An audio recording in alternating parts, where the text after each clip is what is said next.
அப்புறம் சங்கரங்கோயில் மெயின் இந்த எலெக்ஷன்ல வந்து தென்காசி மாவட்டத்தில் சங்கரங்கோயில் வாசுதேவன் அவர்கள் முக்குளத்தூர் பெரும்பான்மையா உள்ள தொகுதியை வந்து தனி தொகுதியாவே இன்னமும் வச்சிருக்காங்க சுதந்திர வாங்கிய நாள்ல இருந்து.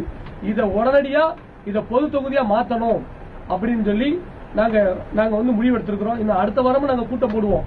அந்த கூட்டத்தில் தென்காசி மாவட்டம் மட்டும் இந்த 2 தொகுதியும் பொது தொகுதியா, தென்காசி பாராளுமன்ற தொகுதியும் பொது தொகுதியா மாத்தணும். இந்த பொது தொகுதியா மாத்ததுக்காண்டி எங்க மக்களை நாங்க வந்து எலெக்ஷன் புறக்கணிப்பு நடத்தலாமா, எங்க மக்களிடையே வந்து நம்ம அதை நோக்கி பிரச்சாரம் பண்ணலாமா, அடுத்த வாரம் நடக்கக்கூடிய அந்த கூட்டத்தில் முடிவு பண்ணலாம்னு சொல்லி நாங்க முடிவு பண்ணிருக்கோம். ஏன்னா ஒரு குறிப்பிட்ட சமுதாய மக்கள் அவங்களுக்கான கோரிக்கைகளை எலெக்ஷனுக்கு கருப்பு கூடி கட்டித்தான் ஒவ்வொரு ஊருக்கும் எதிர்ப்பு தெரிவிச்சுதான் அவங்களுடைய கோரிக்கை நிறைவேற்றுற மாதிரி இருக்கு. அதே மாதிரி எங்க மக்களை எங்களுக்கான கோரிக்கைகளை நாங்க நிறைவேற்றணும் அப்படின்னு. ஏன்னா போன திருப்பி ஸ்டாலின் மதுரை விமான நிலையத்துக்கு நாங்க பேர் பண்ணாரு, இன்னமும் வைக்கல. தொடர்ந்து